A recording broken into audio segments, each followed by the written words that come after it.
Welcome everybody to the Football Exponential podcast. I'm Chika. Today I have Frank. Hi guys, welcome back to another episode of the show. Hi Chika, how are you doing?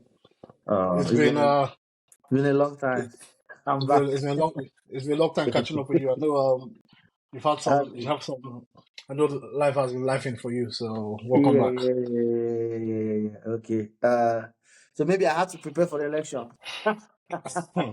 Okay, no politics, no politics here, no We are politics back. here, We no are back. politics here, So no let's go with politics. the first one. Manchester United. Let's go with what other club to start but Manchester United.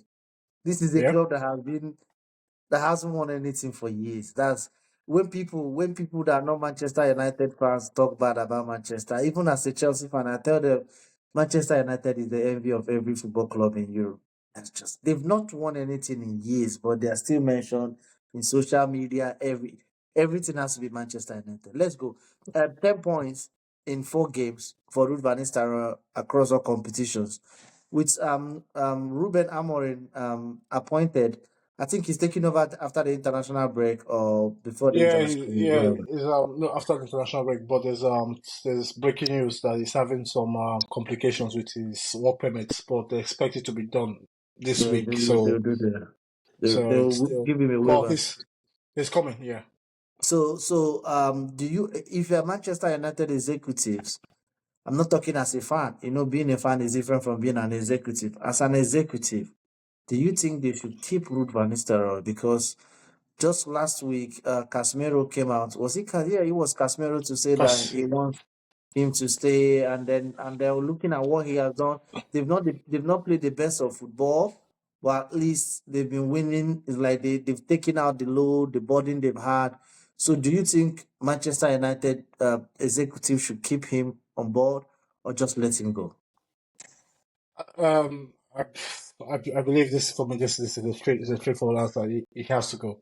There are no two ways about it. He Well, can't be. remember, Feggy has been let go. Remember, the club might be accused of treating the legends in No, a certain way. no, no. This is because I think this is, and like you said, Casemiro or some United players were quoted saying they actually want him to stay, and that is the problem. That is the problem because they have this. I feel like there's United players that they fall into two groups. There are players that can't run, and there are players that won't run for the team. So it's Amorim's job to come in as quickly as possible and find out which player falls into which category. Those that can run and those that won't run. And having a figure like Van Nistelrooy in the background, being his history with the football club, his connection with the fan base, is just a distraction to what Amorim is trying to do. We don't need this. You don't need any of those um, unwanted distractions with this project he's trying to accomplish. So I feel it's probably, if I was in the shoes, or they probably had that discussion already. But I feel for me that is what in a main point in our negotiations. I have to come in. I have to bring my backroom team, the people I trust in my staff, and I have to come in and shake things up, because his job is not just to come and get results on the pitch. Because I feel, like you said, Manchester United are still probably the biggest club in English football. So he's Mhm. going into Manchester United to improve them on the pitch, tactically, physically, and technically. But he also is coming there to change the culture in that football club. Because I believe culture comes from the head in terms of head coaches and the overall club structure. But I feel having Van Nistelrooy there is just a distraction. He has to, and this is where Van Nistelrooy has to also understand himself, because he was brought in as part of the coaching staff of Ten Hag. He Yeah, was but ultimately, he signed a different contract from Ten Hag. yeah, So I can so understand it, but how do you ultimately, dispense of him so quickly? This is being ruthless because it's it not it that it easy to has come into the it, office and it has to be, because I feel like Van Nistelrooy will understand, and I'm sure if Van Nistelrooy was in this, I'm sure Van Nistelrooy had, if he was in the same shoes, he would probably make the same decision as not keeping the existing assistant coach or interim coach. It's just, I, I really don't see the point. It's just is okay. a big distraction for me. Okay, for our fans, let me add more context to this. Now, Van Nistelrooy wasn't originally part of Eric Ten Hag's first regime. It was Steve McLaren who was the assistant to Sir Alex Ferguson, who was coach of my beloved Middlesbrough during those days. It was Middlesbrough. It was Yeah. Mesro, yeah. So, but he was unsuccessful in Newcastle. So when McLaren stepped out, the beginning of this season, they brought in my Van Nistelrooy. I was excited. It was good news for me for them to be, because I looked at what he was doing at PSV with the young players they had. They won the League Cup. It's not the league. What, like that, the equivalent of They're FA Dutch, yeah, K they're Dutch, something. they're Yeah, Dutch, their Dutch yeah, Cup. Yeah, their Dutch Cup. So, and then he resigned on the eve. So, but you could see what he was doing. But this is why I was excited, and this is why my excitement soon turned into suspicion. I was excited he was joining Manchester United on the first day on the second game of the season. It was against, I think it was Brighton they played. Saw him at the touch yeah, line yeah, Brighton, I with believe, yeah. Ten Hag. I said, this guy is going to take over from Ten Hag. I just knew, because you can't Exactly. have such. You just tell. You can tell, because whenever anything goes wrong, the fans start clamoring for you to take over. So with him, with Amorim, anything that doesn't work, they start talking about Van Nistelrooy. We want Van Nistelrooy back and all those things. But at the same Exactly. time, Amorim might need someone who knows the club better, who knows the players. I don't know. But if you Uh, remember, one of the reasons why Amorim wasn't appointed in West Ham, rumor has it that it's because the number of his staff was too much. They say he has like 5 different staff, which is 2 or 6 or something like that. yeah, no, So West Ham was ready to pay the compensation. but I think I believe in football these days. That's the right amount of staff because they come with their own. Most coaches come with their own fitness guys, their own recruitment analysts, their data guys, the goalkeeping coach, set piece coach probably. So it's So if I assistant got a coach. job, you got a job. If I'm out of So work, you're it's out of work. it's a very big staff, and Mourinho always moved with his staff. There were about 4 of them: Rui Yeah, Ferreira and the Faria. third, One was Faria, something yeah, Faria.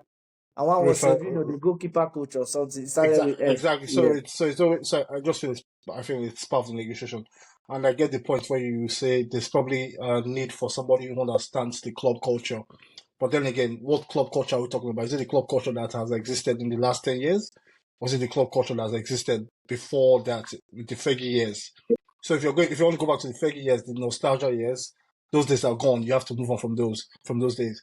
And if you want to go back to what's happened in the last 10 years since Fergie stepped away, it's not been good enough. It's if you want to assemble the Avengers of Manchester United legends, the Gary Nevilles, Roy Keanes, all of them, it still won't be good enough because either they're not up to date in football terms, or they just don't fit in into the culture of this United team. Because United need a whole revamp of this whole thing, and I genuinely believe if it needs to take blowing the entire squad up the way Chelsea have done, I believe they have to do it because you can't keep going through this cycle of you bringing a manager that is highly regarded, who's been successful. You bring them in, it gets good, it gets bad, then it gets terrible as it gets progressively worse as they go on. You sack the manager, you sign new players, sack the manager. You have to break that cycle. It's getting this is our 6th permanent coach since Fergie stepped away. They spent more than billions of dollars, billions of pounds in player side. How many of those players have they signed since Fergie left? Can you say, you know what? Has been up to that standard as a United player consistently. The only one you can probably think about is probably Bruno Fernandes. Probably where you say, okay, he came to this club with a certain reputation, and his reputation has enhanced being part of the United project. Most of them Yeah, they but go to another United, player they've signed alive. they all die. Yeah. Another player, another player they've signed. I'm a fan of so much, so much. But I view him as a substitute. He's not a starter. Who? The Diallo, is it Senegalese or Ivorian? Yeah, But he exactly. can't be starting. You can't But win the league with him starting. But I think he's a very good player that you can build something around. Part of yeah, his part yeah, because I think like technically he's been a very underused player because also it goes back to the problem. Another point we'll talk about regarding another club, the player recruitment, where you have a player like Ahmad, Tenak comes in, Tenak doesn't give Ahmad any chance, brings in his 80 million pound winger, and Anthony. so you see, so I think I believe they should have the setup completely right. Have guys in charge of the recruitment. I don't want Amorim getting involved in signing players. This whole having veto, no, that's not your job. Your job is to coach the players that has been brought into this football club. This whole idea of signing the Swedish striker Victor Gokores. No, we're not signing Victor Gokores. No, you're falling into the same trap you fell in with Eric Ten Yeah, Hag. yeah. Signing expert, it doesn't work. You have these two players, you have two strikers at United right now, Rasmus I'll work Højlund with and Joshua. Try and Zeki. try and make it work with them. If it can't work, we have to ship them off. Then we'll look at the striker that fits the profile we need. We're not just going to go buy Gyökeres because you coached him and he's wonderful.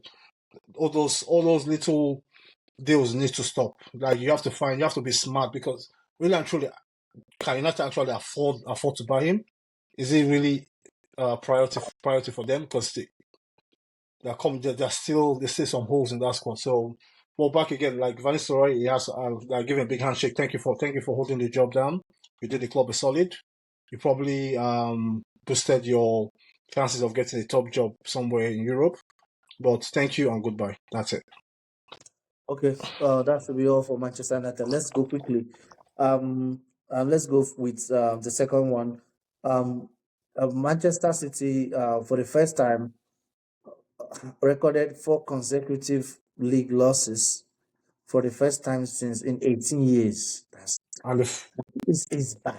And and when you realize how bad that is City hasn't even been a big club for so many years. If we are talking about like, you understand what I'm trying to say? Because yeah. 18 years dates back to, what is 18 years? That's a long time ago.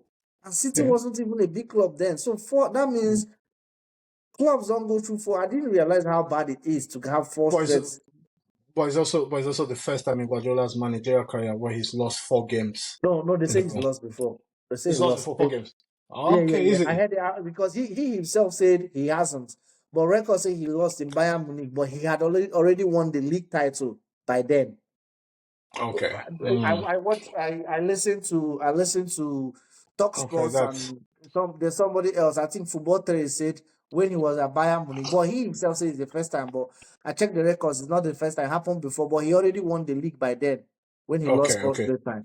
So it So was back to so what at I'm that point, saying. yeah. So it was you. Now, do you think it's played this? The problem is the coaching, the recruitment, or the recruitment, or the players recruitment or coaching? Who do you think is responsible? It's it's one of those. This is one of those situations where it's every part of what you suggested: the coaching, the player recruitment, injuries, players playing below their level, and I just think it goes down to one point. I just think the overall squad building at Manchester City has not been the best for a long time, and for certain players have covered the cracks. The Rodri's, Foden's, have all Haaland's brilliance has covered cracks in that squad building where you're going to a season with only one fit striker in the squad. A team with Man City's resources, that should never happen. Only one fit available striker in the entire squad. Knowing that you're going to this season with over 60 games, if it goes well, over 50 plus games to be played with Mm-hmm. playing twice a week, international football as well, and you only going to one fit striker, you're going out with Rodri. Rodri's been fantastic for them recent years, and they've struggled to find that deputy for Rodri. But you're going to the season again with no Rodri. You have to still rely on combination of Rodri, Kovacic, and Gundogan to make that midfield work. The ultimately Rodri gets injured, you're in trouble. Left back, you have 80 million pound, probably the best player this season. Josko Guardiola playing at left back, but traditionally he's a centre back. You still have troubles at left back. Centre back, it's a rotating cast of 3, 4 players where, given any day, if they're all fit, you can toss a coin up to decide who's the best pairing. It could be Diaz, Stones, Akanji, Arcade. It's not clear who's the best centre back. Best centre back is the other club. John Stones has had injury troubles for the last 3 years. He barely plays more than 20 Premier League games a season. Bernardo Silva has been quite poor for the last I had that eight. argument. I remember I remember having that argument with a friend of mine. I got so angry when he He said get Bernardo Silva was world class. I said you can't. he I get don't care how good you are. I need the numbers. I'm not seeing those no he gets world class. Yeah. he gets he gets away with other people being brilliant.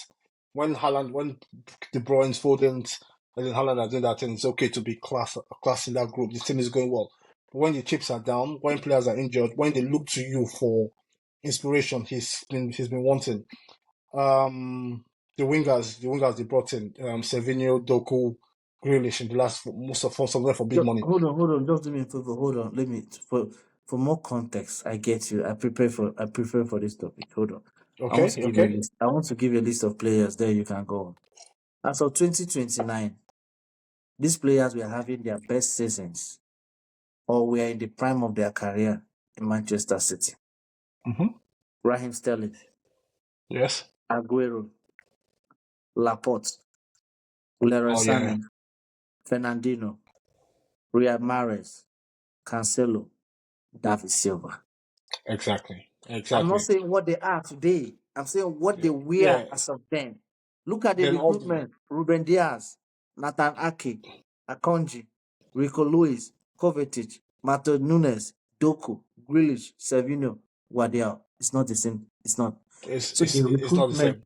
for a long time has the biggest example is Maris. Don't know why they sold him. No, but it's Yeah, also but it's also like I understand like sometimes you always have to blow up the squad to make it fresh. I understand that, but I think in terms of like a lot of people say recruitment, and I will agree with that. But I also feel it's a great feeling for Man City as a football club. I know they're challenging for Premier Leagues, Champions Leagues, but the amount of young players that have come out from Manchester City's academy that have failed to even make tangible appearance in the first team, the likes of Liam Delap, who scored 6 goals in Premier League. yeah, Why yeah, can't yeah, yeah. why can't he have stayed back and been Erling Haaland's backup, even if it's just for 6 months? Then you assess it in the January window. Chelsea's Romeo Lavia before he went to Southampton. Why didn't he get a chance and been Rodri's deputy in the cup games as coming up in the Premier League for as his some appearances? The obvious one is Cole Palmer, Yeah, yeah, yeah. and as weeks and days goes by, it looks like one of probably good as one of the worst transfers in Premier League history. Yeah, Because yeah, yeah. it's not just that you've lost a fantastic player, but you've lost a player that could have been the spark in this team for the next generation, for the next decade or whatever. And it's looking ominous now because they either have to sign in January, and City's whole structure, they rarely sign players in January. I think um Gabriel Jesus and Laporta are the only few exceptions where they've had to make those signings. Mhm. But But I you know, think they January have signing you overpay. exactly. Don't But want to but let their good player go. And that's why in yeah, recent years the January season is becoming more and more. Growing up, January used to be a big market. I remember, yeah. but these days, apart from Chelsea, Chelsea had a big January with Noni Madueke, Fernandez. But for some years now, for like 2 seasons now, people hardly make signings in January. But they will be forced to make a signing. I They think will.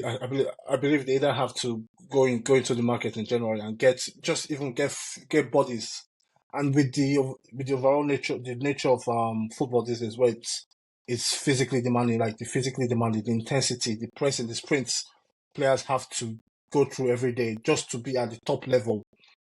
And Mhm. and some days if you are just below that top level, it could cost you points. So I feel they need to, because it's I don't think it's a matter of coaching, because I know Pep Guardiola is the whatever people want to say about him as regards to his Nobody is coaching. coaching. So there's something It's not going in right now. no, I, I, and I have the but same see, energy for every other coach I'll have for Guardiola because I'm not saying he's not coaching them right, but there's something not working out with this set of players. On uh, a normal note, City scored first. It's so bad that even when City have won this season, they've struggled. There's so many. Remember against Brentford, where Brentford. when no, when I knew when it dawned on me that City were not really at the races this season, where was against the games at home against Brentford and Southampton, where in years past, those kind of games, 3 o'clock kickoff after Champions League games, they normally rotate the squad. But in the past, they always had players like Mahrez, Sané, those kind of players, Yeah, Aguero's, even Alvarez on the bench, yeah, where they either come on or they start those games and they make a point to Pep as to why they need to be starting more games. Where they score, they always fill their bags in those games. yeah, But against Brentford and Southampton, they had a 1 goal lead and they protect not instead of looking. They tried to extend the lead, but when it got to the latter part of the game, they started to conserve the game, started to control yeah, the game, started and this is very unlike Pep, and this is why I agree with you. I believe it's a bit of coaching. I think they started to slow the game down. They started preserving a 1 goal lead for that. I believe for the first time in this context, considering the opposition, and it's just like you said, it's coaching. But I think there's not much of coaching that will make a player that can run or sprint hard in those games.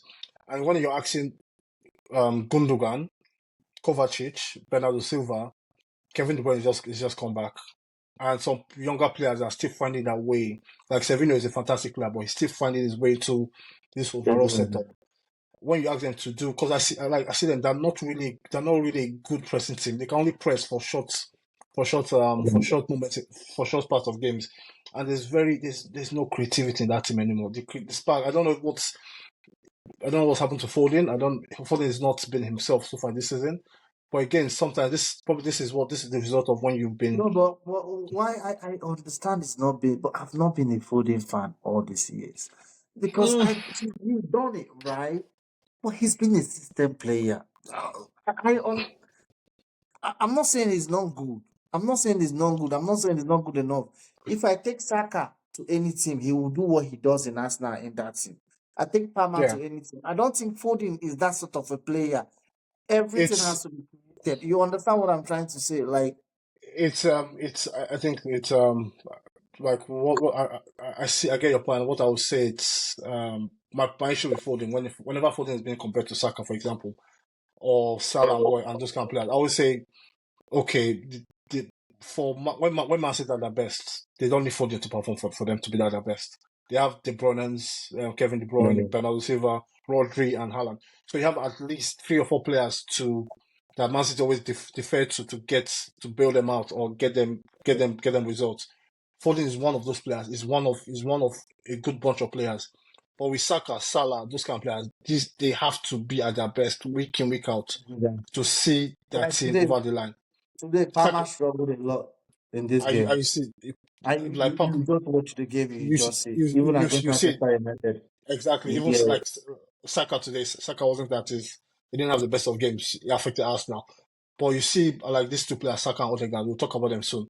But for Arsenal to achieve anything significant, those 2 players have to be at their best. Take away those 2 players, and I think it's cutting for Arsenal. And we've seen with the absence of Odegaard how important it is to Arsenal's team. But with Foden, I just feel he's a fantastic player, no doubt. But we've seen it with England now, where he hasn't really performed well for the national team. We've seen it to Man City now, where he's part of a good bunch of players that whenever they play well, he can take his level to new heights. But he can't. Well, until he proves me wrong. But I think so far he's not had a good season yet. This is we're in November now. They've played but about they played about 15 games all competition. So it's but that's a big sample size. finally, before we end this topic, I want to say something. I look at Pep. Pep is a good coach. To me, Pep is the best coach in football. Is he the greatest ever? It's open for another day. I won't say that. But this is what I think. Maybe I'm wrong. I think Pep has overstayed his time in Manchester City. He needs a break. I just, you look at him talk. This is why when you look at Fergie, I don't know how he was able to do that. You know what it means to be in a club. Jurgen Klopp said that Jurgen Klopp was there for only 7 years. He said he's exhausted. And it tells you how good Klopp is. That, do you know Mm. Klopp, the team Klopp is I've never been a Klopp. I've never been a Klopp fan because I always tell you he didn't win enough. I expected him to win more. But one of the reasons why I appreciate him now is I look at the team he left behind. That tells me that he knows if he came back this season again, he could have won something with that team. Understand what I'm trying to say? But he was Yeah, exhausted. I think he feels yeah. he has given his all, like there's nothing It left to give. it was I a life see that decision same rather thing than with Pep. I don't rather than know, maybe because he's struggling. I just feel like he needs a break. I don't know how Fegi and Wenger did that for years, every day, every day, every day. I don't know how they did that. That's but not easy. but I know, but just our last point before we move. I think it's like there's still the elephant in the room is like you said, Pep's future at Man City. He hasn't signed a new contract yet. And is and a lot of people that follow Man City, they say whenever Pep has signed a new contract with Man City, it's always been in November. And Oh, so we're looking. So is this probably like is the overall recruitment a sign that you know what they're probably going to a new direction in the next few months, where okay we know, and with the sporting director leaving as well, it's getting, and with the looming investigations into financial doping, so it's very. I think it's, but also it could also be flipped, where this could be the challenge that sparks a new or yeah, sparks yeah. motivation in Pep. Why I will not count them out is they've always struggled Well, for yeah, table for some years, no, and you even can with their never, struggle, they are still second in the table. That tells me yeah, how good they are. Like I but was expecting them, the way people talk about them to be sixth, they are still second in the table. yeah, no, Despite all, so that tells you that they're just a good team. Let's go yeah. to the next one. Arsenal today drew 1-1 with Chelsea, and Chelsea came from behind to level the game with Neto, who has scored three straight goals, and he has scored three. He has contributed three times in the last three games against Arsenal. So, do you think Arsenal are now 9 points behind league leaders Liverpool? Do you think Arsenal can still challenge for the title in this season? Do you think it's still Um, viable? uh, before this, I'm looking at this week's before the week started. I looked at the fixtures and said between Chelsea and Arsenal and City's game and Liverpool's game, whatever team drops points this weekend, this might be. I know it's still very early in the season. I feel Yeah. this might be the defining moment in this season so far, where Arsenal drop points. They drew with Chelsea today. I feel that result ultimately puts them out of the title race, because it's not just. I know it's still early. You look at it like how many points is 9 points. It's still, you can make 9 points. You can cut it down to six in a week. You can cut it down to whatever in a couple of weeks. But the problem is that 9 points can quickly become 12. Yeah. And with Arsenal so far, and we saw today against Saka went off injured. I don't know, we don't know how bad it is. Odegaard just came out from injury. Rice went off again today. Havertz has his head injury. There's still the squad is very thin in terms of overall quality in the attacking areas. And I just feel Arsenal, they might come back in 2 weeks time from national break looking fresh, but I feel they just don't have enough. They don't have enough to take them the length of the full season. They don't have the the attacking players you need to take Well, you. boy, you're right. But one of the topics I wanted us to talk about, maybe we'll talk about international break, is a player I so much admire, and but I didn't bring it up today because that's not true. If they had lost, that would have been what we talked about. When did you Is say that Smith Rowe? Why did you say Smith Rowe? it? I feel, and I think it's that like and why no why no why no are you still keeping Gabriel Jesus in the team? Zinchenko, and it's Tomayasu. good. Those guys are not going to give anything extra again. No, it's but I think this has been probably Arteta's weakest or Waneri weakest. is the only player I know Ateta brought. Like before Ateta, they No, had the Aston no, no, Villa guy. no, no, no, no, no. Even what's it called? Even Nwaneri, I won't give him credit for that, because sometimes you just have a player that's just so good, you have to, in a way, tie him down. So I feel because Nwaneri is currently the youngest player to play in Premier League. When he made his debut 2 years ago, and after he made his debut, he didn't play any. For 2 years He didn't now. get He didn't play significant minutes since then until this season. And with what's happened to Odegaard's injury, it's been obvious Arsenal missed a creative spark in that team. It's always been obvious. And the midfield options they had, Thomas Partey, Declan Rice, Moreno, they are not creative enough. You have this young kid who's by all accounts a special player. And the last 2 months with all the fixture congestion with cup games, Champions League and Premier League games, you only gave this kid one start in a Carabao Cup game.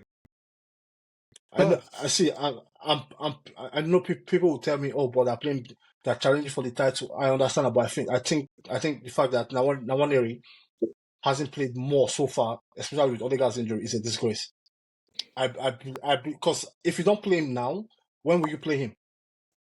Because that was the perfect Yeah, yeah, yeah, opportunity yeah, yeah.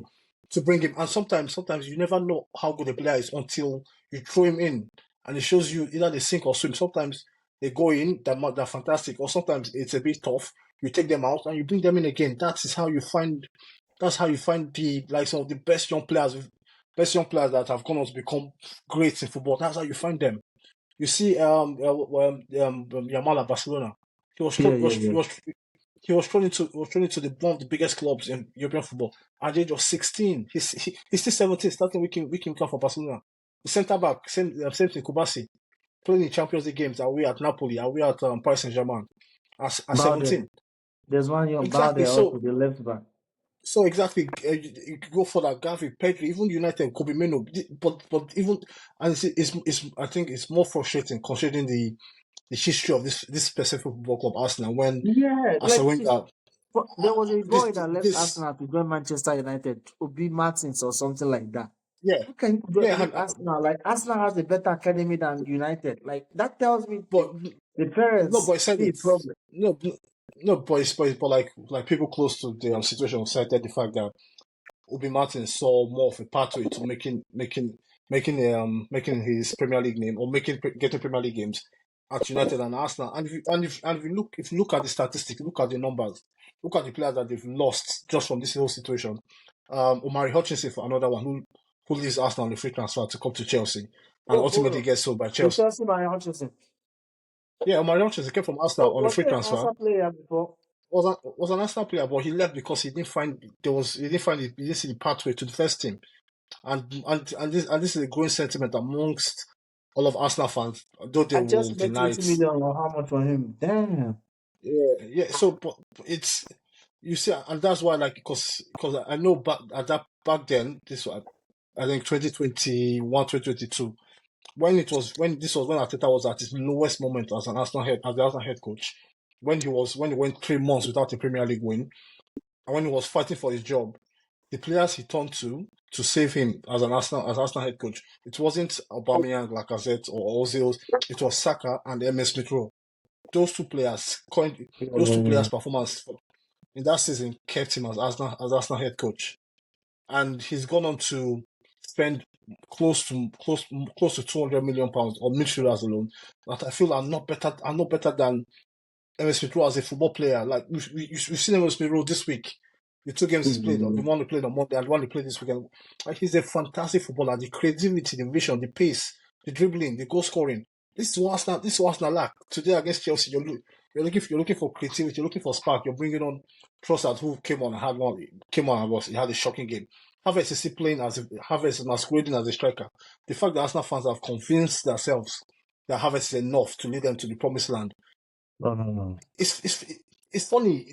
This and I believe the cracks are getting bigger, and where a lot of Arsenal fans are looking at, like, you know what, this team we have is it's not good, because you can't fool yourselves. We all know special teams that win Premier League titles. We know the Chelsea teams with Hazard, with Hazard, Diego Costa, Fabregas, Liverpool with Mane, Salah, Firmino, Trent, Van Dijk, Man City as well. If you look at Arsenal, you see Odegaard, Saka, Saliba. Rice has been poor this season for his standards. Thomas Partey Yeah. is not a sustainable plan going forward. Moreno is to be seen. Jesus not good. Trossard is average at best. Sterling, they got on loan from Chelsea, has has has be- it's bad. It's just so it's and I feel like this, especially with coinciding with the exit of their sporting director Yeah, Edu to Nottingham Forest. I feel this is the most vulnerable Arteta will probably feel going in the next few months because to be realistic, if if I'm an outsider looking in, I'll tell them to focus on the top four finish. yeah. And if it's possible, win the Champions League. I won't rule it out. I don't see it happening, but I won't rule it out. I'm just saying, get No, as no, much no, no, no, no. trophy as See, you no, can. no, no, no, no, no, no, no. Yeah. We have this on wax. We have this on recording. Arsenal won't win that Champions League. See, I just say that because Chelsea, I didn't expect Chelsea to win the year they won. So yeah, I, but I'm see, good. but what Chelsea had, as Chelsea had minerals, Yeah, Chelsea Arsenal had don't have it. a bit of Yeah, something. yeah, yeah, yeah, yeah, yeah, yeah. Arsenal don't have. To, no, to even put it further, Arteta's record in the Champions League away from home is shambolic. It's not just What this I season. have Arteta's against him till tomorrow, what I have against him till tomorrow is, and beginning of this season, I always said it. I trust him as a even I trust him as a coach. I don't want to say build of a coach because he's made a lot of mistakes in Arsenal, and the board they accept it, and which is good. Support your coach, like everybody makes mistakes. But what I can never forget about him was when he was beaten by Unai Emery with Villarreal. If you remember, Emery went on to yeah, lift the trophy. It was the semi-final with Chukwueze something. That Chukwueze, it was yeah, Villarreal Chukwu, with Pau Torres. yeah, They beat him. And yeah. that moment, I was like, I don't think this guy can. It's not a European But coach. I don't know. But he won the FA Cup but in his first season. well, it's that in football years that's a long time ago. Like I know as most Arsenal fans couldn't care less about the FA Cup right now Okay, you have because something else about any other player you want to quickly talk about before we end the show? About any league? um I think I want to talk about a couple players. One of them is Caicedo. I Okay. think Caicedo, like, because today was the battle of the hundred million pound midfielders in the Arsenal Chelsea game. Caicedo against Declan Rice, and I think I'm not being over the top when I say Caicedo in the last 2 months in the Premier League has been one of the best players in the league. Not just Mm. because not by scoring goals or but the amount of like this is Kante 2.0. But it doesn't have that. He's still is I'll say baby Kante. He's still developing. But the amount of tackles, interceptions, ball recoveries, those he wins in the pitch, progressive passing, So the impact. I think if he gets better, if he grows, if he continues to develop, I think he'll be better than Kante. I think Well, so. This is I, why. This is why. Defensively, he can no, never be no, better no, than no, Kante. no, No, no, no, no, no. Chica, no, Chica, no. Because let's not forget, because that 3 4 year period where Kante had Premier League title win with Leicester, Premier League title win with Chelsea, and the World Cup, that 3 year run, Kante was one of the best players, No, no, one of I the best players understand. in the world. I get it. That's what I'm saying. Was so good. But this is what I like Caicedo over one particular aspect of his game. And that's very important. Even as a midfielder, Caicedo has a big eye for a pass. Yeah, yeah, yeah, Kante never had it. That's where I look at. Understand what I'm saying? yeah, Kante is a yeah, better defender, but Kante is a way better dribbler. Kante knows how to go 1v1, yeah. knows how to progress the ball way better than Caicedo. But there are some passes that this guy gives. Remember the pass against Liverpool for this guy to score goal, for Jackson to score the goal. You understand what I'm trying to Yeah, I say? remember. Like Yeah, I remember. in terms of his passing at his age at 24, if he continues to develop it, he can be such a good player that he can go from deep. On Yeah, yeah, that's just okay, where I'm trying. okay, Not okay, yeah, really, yeah, yeah, not like for yeah, like. okay. That's Yeah, what I'm I saying. say, Yeah, he can I get say. better in that particular, which is very, very difficult for him to have had it right now. I say, Yeah. and another player I want to talk on. It's very close because two of them, in fact, and they're both Brazilians. They Beleba, play in this. Beleba. No. I know, but Baleba. I was thinking about Baleba, but you know what? This I was going to talk about Baleba, but I think the other two they play sort of the same positions. Matias Cunha and Joao Pedro. Those two players this weekend, like when especially Cunha because Cunha started the game. But if Wolverhampton Wanderers have any chance of surviving the Premier League this season, it's Matias Cunha. He is a You fan. know why I'm not a Joao Pedro fan? I've Why? seen You're him not? do this. No, no. I've seen him No, do this. I'm. This is the problem. He reminds me of Richarlison. I see them do. I've known these guys for years back. I knew Mm, Pedro years back, as far back as like 5 years. He's been doing yeah, it, I but know. It's that he's taking his. consistency, like even right now, he's still playing from the bench. So, at what No, period do you because start doing no, it I know. every weekend? I know because I think it's a player like that. Like he took the same path from Richards took from Fluminense to Watford. Then he gets relegated to Watford. Then he goes to the Championship. But I feel the years he spent in the Championship really molded him as a player. Where he's a strong forward now. He has intensity. He's matured physically. But I think his overall his creativity No, no, it's is crazy. top. And Creativity. the environment is the very good Exactly, environment. and also like you said, and it's no coincidence. Like you think of another Brighton player, and just watching Brighton this weekend, I couldn't help but think, like, you know what, these people have done it again. Yeah, They've they've got done it Caicedo, again.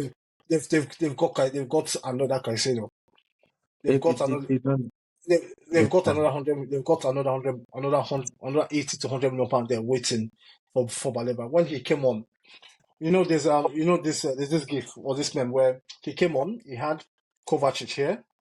He had Bernardo Silva here, both of them in the headlock when he came on. The performance against City is probably that was a defining moment in that That's the game when he game he came on. announced. That's the game he Exactly. announced himself. To me, he's announced himself. Is Uh, so the challenge will be okay. How does he make this But weekly the performance? problem with the team, the problem with his coach is that his coach in life you just can't have everything.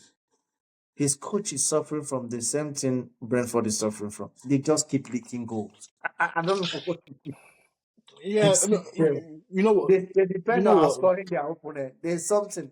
And you know who the opposite of that system is and lack of creativity? Marco Silva. Fulham. No, no, Marcos. I think Marco Silva is like I know it's this problem of the coaches. I think one of your I favorite like coaches. Marco Silva. I can close But my eye and predict his starting 11 and tell you how they play. no, Like with Marco Silva, you know how he wants to play. Uh, but it's no. I know because like I know just for but like we talked about Fulham and how because he looked a bit especially last year, he looked a bit stale. Like they lacked a bit of creativity. Adama Traore wasn't really. You could not rely on Traore.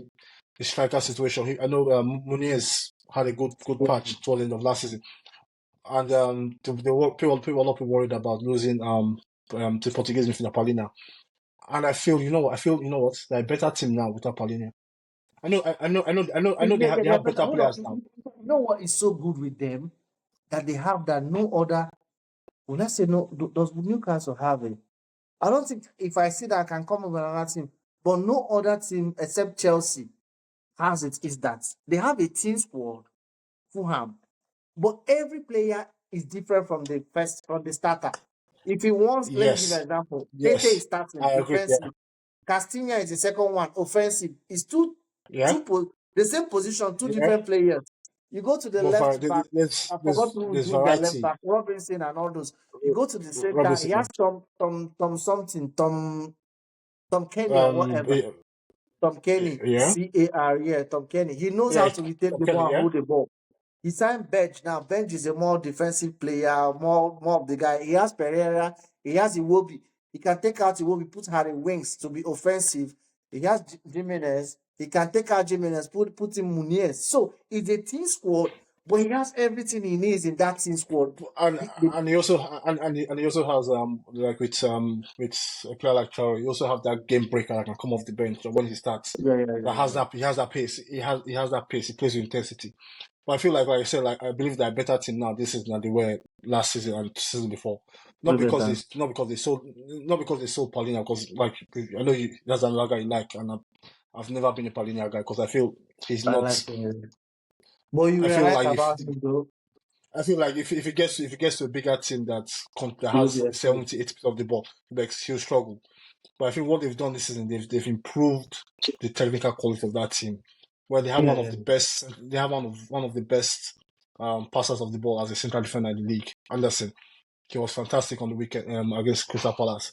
You bring in Sander Berg, he has the physicality, the size, but you know what? He's a fantastic passer of the ball. And to crown it all up, you bring in MS Smith Rowe, yes, yes, yes, yes. the Croydon De Bruyne. He's been, you see, every touch. And you had Iwobi as well. If it's So Reece almost Nelson, everybody's those three playing players. better than they've been.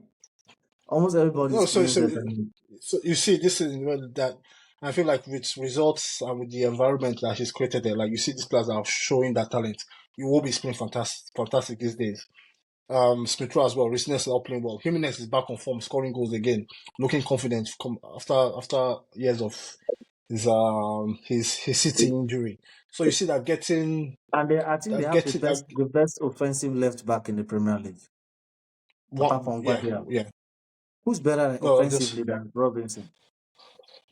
I think there's this guy in Bournemouth Kekes But in Robinson Bournemouth. has been doing it before Kekes because I it's think just yeah this season. exactly. I Well, watched him yesterday. He Robinson was so is good. Yeah, you're doing it. And yeah. So I Pisty balled yesterday for Bournemouth. The no this defensive guy. yeah these are two good. I know, but this like you Christy see and them. Cook, These are I've not been noticing them. But no they yesterday like I was Cook. so impressed with Christy. This but just I think unfortunately they lost that game, and it doesn't come as a surprise to me that the first game they lose in the last month or so was You want to the say game. Kepa? Yeah, the Kepa. Let Kepa rest, please. No, Let Kepa no, rest. no Kepa against Man City, Arsenal, and Man City. Aston Villa, Man City, Arsenal. No But wait. Kepa, unbeaten. Kepa comes back against Brentford. They lose. They And let's lose. call it today. Let's call it today They for lose. today. So You might be back tomorrow with Kingsley as regards La Liga is the possibility. yeah, But probably back by La Liga, and also our team of the week will be out soon. So keep an eye for that. There's okay. just Thanks just everybody. just rest assured. There's no Kepa in there this week. Okay. Okay. Thanks Okay. everybody. Everybody have a good Okay. one. Thanks, man. Have a Thank good you. one. Bye bye. Okay. Bye. Bye. Bye.